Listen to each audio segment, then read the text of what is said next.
اعوذ باللہ من الشیطان الرجیم بسم اللہ الرحمن الرحیم۔ اللہ تبارک و تعالیٰ کے نام سے شروع جو بڑا مہربان اور نہایت ہی رحم و کرم کرنے والا ہے۔ پیارے دوستو، اس بات کے اندر کوئی شک نہیں ہے کہ ہر دور میں اللہ تبارک و تعالیٰ نے ایمان والوں کو کسی نہ کسی فتنے یا آزمائش میں مبتلا کر کے ان کو آزمایا ہے، اور ہر امت میں ایمان والوں کا امتحان لیا گیا تاکہ اس بات کا بخوبی اندازہ لگایا جا سکے کہ کون دین کے ساتھ مخلص ہے اور کون دین کے ساتھ منافق ہے۔ لیکن ہر امت کے جن لوگوں نے اس امتحان کو پاس کیا اور حق کے ساتھ ڈٹے رہے، وہ تو جنت کے مستحق قرار پائے، اور جن لوگوں نے اللہ تبارک و تعالیٰ کی وحدانیت کا انکار کیا اور شرک کے اندر مبتلا ہو گئے تو جہنم کا ایندھن بن گئے۔ پیارے دوستو، آج بھی ہم ایک ایسے ہمارے پیارے نبی حضرت محمد مصطفیٰ صلی اللہ تعالیٰ علیہ وسلم کے غلام کا ذکر کریں گے جن پر بہت آزمائش آئیں جب انہوں نے اللہ تبارک و تعالیٰ کا دین قبول کیا، جنہیں گرم ریت پر لٹایا گیا اور طرح طرح کے سینے پر پتھر رکھے گئے۔ آج ہم بات کریں گے حضرت بلال حبشی رضی اللہ تعالی عنہ کی، جو کہ رسول اللہ صلی اللہ علیہ وآلہ وسلم کے سچے غلام اور عاشق تھے۔ پیارے دوستو، یہ خوبصورت واقعہ جاننے کے لیے ہماری ویڈیو کو آخر تک ضرور دیکھیں، اور آپ سے گزارش ہے کہ آپ ہمارے اس چینل کو سبسکرائب کر لیں تاکہ اسی طرح اسلامک ویڈیوز آپ تک پہنچتی رہیں۔ محترم ناظرین، حضرت بلال حبشی رضی اللہ تعالی عنہ کا تعلق حبشہ، موجودہ جو ایتھوپیا کے نام سے ہے، ایک غلام سے تعلق تھا۔ پیارے دوستو، حضرت بلال حبشی رضی اللہ تعالی عنہ کا تعلق حبشہ، جس کا موجودہ نام ایتھوپیا ہے، کہ ایک غلام خاندان سے تھا۔ آپ کے والد کا نام رباح اور والدہ کا نام حمامہ تھا۔ یہ خاندان افریقی نسل سے تعلق رکھتا تھا اور مکہ مکرمہ میں غلامی کی زندگی گزار رہا تھا۔ حضرت بلال حبشی رضی اللہ تعالی عنہ اپنے مالک امیہ بن خلف کے غلام تھے، جو قریش کے سرداروں میں سے ایک سردار تھا اور اسلام کا وہ سخت دشمن تھا۔ پیار دوستو، بلال رضی اللہ تعالی عنہ کی ابتدائی زندگی مشقت اور غلامی کے ظلم و ستم میں گزری۔ اس وقت غلاموں کو معاشرے میں نہایت حقیر سمجھا جاتا تھا اور ان کے ساتھ ظالمانہ سلوک رکھا جاتا تھا۔ پیار دوستو، حضرت بلال حبشی رضی اللہ تعالی عنہ غلامی کی زندگی گزار رہے تھے اور مکہ کے ایک ظالم سردار امیہ بن خلف کے غلام تھے۔ آپ نے اسلام کے ابتدائی دور میں رسول اللہ صلی اللہ تعالی علیہ وآلہ وسلم کی دعوت پر لبیک کہا اور توحید کو قبول کیا۔ حضرت بلال رضی اللہ تعالی عنہ کا اسلام قبول کرنا قریش کے سرداروں کے لیے ناقابل برداشت تھا، خاص طور پر امیہ بن خلف کے لیے، جو اسلام کا سخت ترین دشمن تھا۔ امیہ کو جب پتہ چلا کہ اس کے غلام نے اسلام قبول کر لیا ہے تو اس نے حضرت بلال رضی اللہ تعالی عنہ پر شدید ظلم و ستم شروع کر دیے۔ پیار دوستو، امیہ بن خلف نے حضرت بلال حبشی رضی اللہ تعالی عنہ کو اسلام چھوڑنے پر مجبور کرنے کے لیے انتہائی دردناک اور وحشیانہ مظالم کیے، جن میں سے سب سے پہلے ہے گرم ریت پر لٹانا۔ دوپہر کے وقت جب سورج کی گرمی اپنے عروج پر ہوتی، امیہ حضرت بلال حبشی رضی اللہ تعالی عنہ کو مکہ کی جلتی ہوئی ریت پر لٹا دیتا۔ آپ کے سینے پر بھاری پتھر رکھ دیا جاتا تاکہ آپ حرکت نہ کر سکیں۔ امیہ کہتا، اپنے نئے دین کا انکار کرو اور ہمارے معبودوں یعنی بتوں کی عبادت کرو۔ لیکن حضرت بلال رضی اللہ عنہ کا جواب ہمیشہ ایک ہی ہوتا، احد احد، اللہ ایک ہے، اللہ ایک ہے۔ پیارے دوستو، آپ رضی اللہ تعالی عنہ کو مکہ کی گلیوں میں کوڑے مارے جاتے تھے، لیکن آپ کا ایمان مضبوط رہا۔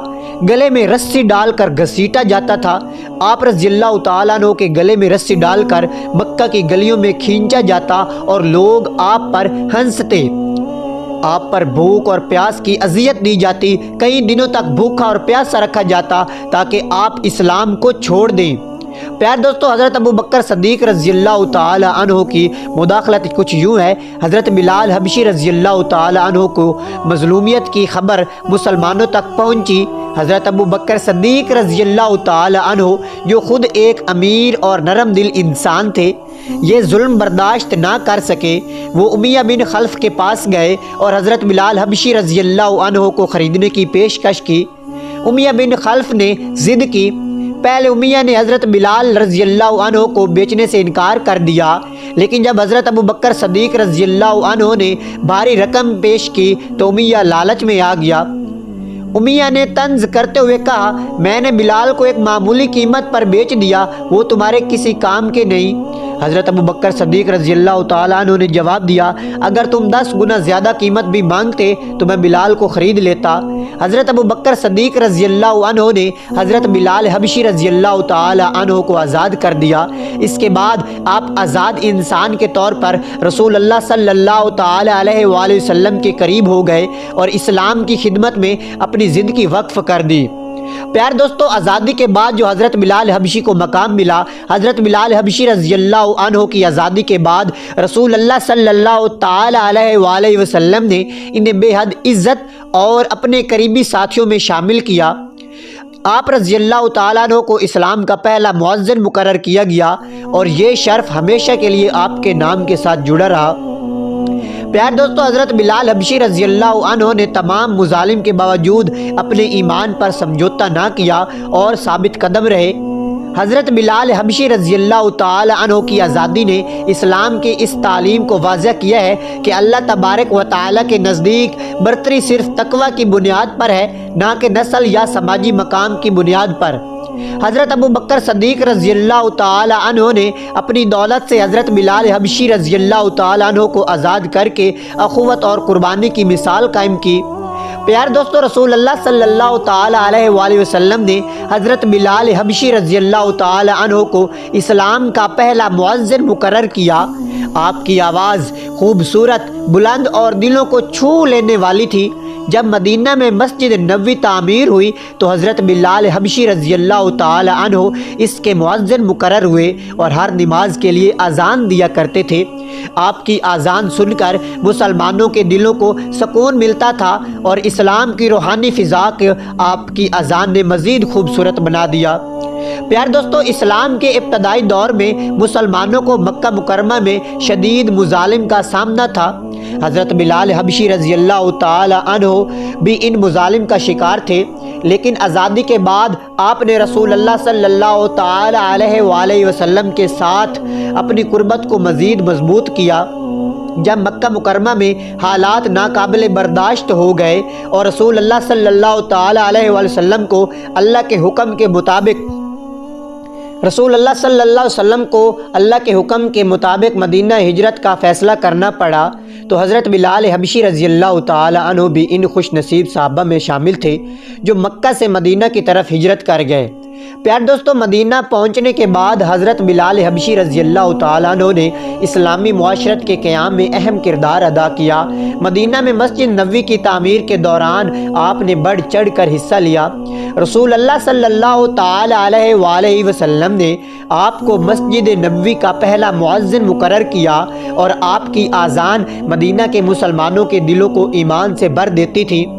پیار دوستو، حضرت بلال حبشی رضی اللہ تعالیٰ عنہ نے رسول اللہ صلی اللہ علیہ وسلم کے ساتھ مختلف جنگوں میں شرکت کی اور اسلام کی حفاظت اور فروغ میں اپنا کردار ادا کیا۔ ان کی بہادری اور ثابت قدمی تاریخ کے صفحات پر ہمیشہ کے لیے نقش ہو گئی۔ پیار دوستو، غزوہ بدر اسلام کی پہلی بڑی جنگ تھی جو حق اور باطل کے درمیان فیصلہ کن معرکہ ثابت ہوئی۔ اس جنگ میں حضرت بلال حبشی رضی اللہ تعالی عنہ نے نمایاں کردار ادا کیا۔ جنگ کے دوران حضرت بلال رضی اللہ تعالی عنہ کو اپنے سابق ظالم مالک امیہ بن خلف سے سامنا ہوا جو مسلمانوں کا سخت دشمن تھا۔ امیہ کو میدان جنگ میں قتل کیا گیا اور حضرت بلال رضی اللہ عنہ نے اپنے مالک کے ظلم و ستم کا بدلہ لیا۔ آپ کی اس جدوجہد نے ثابت کیا کہ ایمان کی طاقت ہر غلامی سے بلند ہے۔ غزوہ احد مسلمانوں کے لیے ایک آزمائش تھی، لیکن حضرت بلال حبشی رضی اللہ تعالی عنہ نے اس جنگ میں ثابت قدمی دکھائی۔ آپ نے دشمن کے خلاف لڑائی میں بھرپور حصہ لیا اور رسول اللہ صلی اللہ تعالی علیہ وآلہ وسلم کے دفاع کے لیے تیار رہے۔ غزوہ خندق مسلمانوں کے لیے ایک مشکل وقت تھا جب قریش اور ان کے اتحادیوں نے مدینے کا محاصرہ کر لیا تھا۔ اس جنگ میں حضرت بلال حبشی رضی اللہ تعالی عنہ نے نہ صرف دفاع میں حصہ لیا بلکہ خندق کھودنے میں بھی اپنی خدمات پیش کی۔ غزوہ خیبر یہود کے قلعوں کو فتح کرنے کی جنگ تھی۔ حضرت بلال حبشی رضی اللہ تعالی عنہ اس مہم میں بھی شامل تھے اور اپنی دلیری کا مظاہرہ کیا۔ مکہ کی فتح اسلام کے پیغام کو عام کرنے کا سب سے بڑا موقع تھا۔ فتح مکہ کے بعد رسول اللہ صلی اللہ تعالی علیہ وآلہ وسلم نے حضرت بلال حبشی رضی اللہ تعالی عنہ کو کعبہ کی چھت پر چڑھ کر اذان دینے کا حکم دیا۔ یہ منظر اسلام کے پیغام کی کامیابی کا سب سے عظیم مظہر تھا، جہاں حضرت بلال رضی اللہ عنہ جو کبھی غلام تھے، اللہ کے گھر کی چھت پر اذان دے رہے تھے۔ پیار دوستو، غزوہ حنین اور غزوہ تبوک میں بھی حضرت بلال حبشی رضی اللہ تعالی عنہ نے شرکت کی اور اسلامی لشکر کے ساتھ اپنی وفاداری کا ثبوت دیا۔ حضرت بلال رضی اللہ تعالی عنہ کا ہر جنگ میں شامل ہونا اس بات کی گواہی دیتا ہے کہ اسلام میں نہ رنگ، نہ نسل اور نہ ہی ماضی کی غلامی کسی کی اہمیت کو کم کر سکتی ہے۔ آپ کی شمولیت سے یہ ثابت ہوا کہ اسلام میں برتری صرف تقوی اور ایمان پر ہے۔ پیار دوستو، حضرت بلال حبشی رضی اللہ تعالی عنہ کو رسول اللہ صلی اللہ علیہ وآلہ وسلم کی خدمت کا شرف بھی حاصل تھا۔ آپ ہر وقت رسول اللہ صلی اللہ تعالی علیہ وآلہ وسلم کے ساتھ رہتے اور آپ کی ضروریات کا خیال رکھتے تھے۔ جب رسول اللہ صلی اللہ تعالی علیہ وآلہ وسلم وضو فرماتے تو حضرت بلال رضی اللہ تعالی عنہ پانی مہیا کرتے تھے۔ سفر کے دوران آپ اکثر رسول اللہ صلی اللہ تعالی علیہ وآلہ وسلم کے ساتھ ہوتے اور اذان و اقامت کی ذمہ داری نبھاتے۔ غزوات میں حضرت بلال رضی اللہ تعالی عنہ نے رسول اللہ صلی اللہ علیہ وسلم کے قریب رہتے اور لشکر کے انتظامات میں حصہ لیتے۔ رسول اللہ صلی اللہ علیہ وسلم حضرت بلال رضی اللہ تعالی عنہ سے بے حد محبت کرتے تھے اور انہیں بہت عزت دیتے تھے۔ آپ صلی اللہ تعالی علیہ وآلہ وسلم کی نظر میں حضرت بلال رضی اللہ تعالی عنہ کا مقام ان کے ایمان، صبر اور قربانیوں کی وجہ سے بہت بلند تھا۔ پیارے دوستو، ایک حدیث میں رسول اللہ صلی اللہ تعالی علیہ وآلہ وسلم نے فرمایا، میں جنت میں اپنے آگے بلال کے قدموں کی آواز سنتا ہوں۔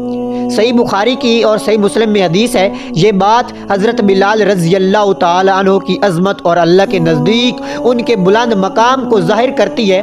ایک موقع پر صحابہ نے حضرت بلال رضی اللہ تعالی عنہ کے بارے میں پوچھا تو رسول اللہ صلی اللہ علیہ وآلہ وسلم نے فرمایا، بلال جنتی ہے اور اس کا ایمان مضبوط ہے۔ پیار دوستو، جب رسول اللہ صلی اللہ علیہ وسلم کا وصال ہوا تو یہ خبر حضرت بلال رضی اللہ تعالی عنہ کے لیے ناقابل برداشت تھی۔ آپ نے غم کے مارے اذان دینا چھوڑ دیا، کیونکہ ہر اذان میں آپ کو رسول اللہ صلی اللہ تعالی علیہ وآلہ وسلم کی یاد ستاتی تھی۔ ایک بار حضرت عمر رضی اللہ تعالیٰ عنہ کی درخواست پر آپ نے اذان دی تو مدینے کی فضا آہوں اور سیکھیوں سے بھر گئی۔ پیار دوستو، حضرت بلال حبشی رضی اللہ تعالی عنہ رسول اللہ صلی اللہ تعالی علیہ وآلہ وسلم کی وفات کے بعد مدینہ چھوڑ کر شام چلے گئے۔ وہاں آپ نے اسلامی فتوحات میں حصہ لیا اور اپنی زندگی کے آخری ایام دمشق میں گزار دیے۔ حضرت بلال رضی اللہ تعالیٰ عنہ کی وفات 20 ہجری میں دمشق میں ہوئی۔ آپ کی قبر آج بھی دمشق میں موجود ہے اور زیارت گاہ ہے۔ آپ کی زندگی ایمان، قربانی اور اللہ کی رضا کے حصول کے لیے ایک روشن مثال ہے۔ پیار دوستو، حضرت بلال حبشی رضی اللہ تعالیٰ عنہ کی زندگی سے ہمیں یہ سبق ملتا ہے، ان کی زندگی ہمیں یہ سکھاتی ہے کہ ایمان کی طاقت ہر مشکل کو آسان کر سکتی ہے۔ آپ نے غلامی کی زنجیروں سے آزادی حاصل کی اور اسلام کے پہلے مؤذن بن کر ہمیشہ کے لیے تاریخ میں امر ہو گئے۔ اللہ تبارک و تعالیٰ سے دعا ہے کہ اپنے بتائے ہوئے اور اپنے محبوب حضرت محمد مصطفیٰ صلی اللہ تعالی علیہ وآلہ وسلم کے بتائے ہوئے طریقوں پر عمل کرنے کی توفیق عطا فرمائے۔ اگر آپ ہمارے اس چینل پر نئے ہیں تو ہمارے چینل کو ضرور سبسکرائب کر لیجیے۔